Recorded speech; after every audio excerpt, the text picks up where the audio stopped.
આજે તો આ એક વસ્તુના લીધે મારે અને મારા બેન ને આખા ધાનેરામાં રખડવું પડ્યું.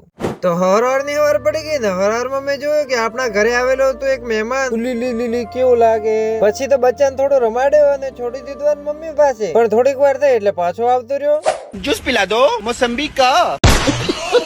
પછી હંજના ટાઈમે મળી ગયું બટાકા સાફ કરવાનું કામ. બટાકા નો ઢેકો કરવાનો અને ખરાબ બટાકા અને હારા બટાકા નોખો કરવાનો. આટલા બધા બટાકા માંથી આટલા બટાકા ખરાબ નીકળ્યા. ખરાબ બટાકા ને મેં ફેંકી દીધા. હું તો બાઇક ના ટાયર થી જ કંટાળી ગયો છું. એક દિવસ થાય અને બીજા દિવસે હવા નીકળી જાય. ઝીંકા ચીકા ઝીંકા ચીકા ઝીંકા ચીકા ઝીકાંકા. ટાયર માં હવા ભરી મો અને મારી બેન બી નીકળી પડ્યા ધાનેરા તરફ. ધાનેરા પહોંચીને તો બેન ને એક બેલ્ટ અપાવી દીધો. This is my friend. This is my follower. Like કર દેજો. બેન ને એક વસ્તુ લેવાની હતી એના લીધે અમે મધુસૂદન પ્લાઝામાં ગયા. પણ જેવા ગયા ને એવા બહાર આવતા રહ્યા કેમ કે અહીંયા વસ્તુ ન મળે. પછી તો અમે સુપર સ્ટોર માં આવતા રહ્યા અને આ વસ્તુના લીધે મારે ધક્કો ખાવો પડ્યો. આજકાલ કેવી વસ્તુ નીકળે નહીં આ રબર પેન્સિલ પૂછવાનું. પછી તો બેન ને પેન્સિલ દઈને નીકળી પડ્યા ઘર તરફ. પણ કારગિલી પહોંચાઈએ તો મને પાણીપુરી ની સુગંધ આવી. અમુક ટાઈમે તો મને જ વિચાર આવે કે હું ખાવા માટે જીવું કે જીવવા માટે ખાવું.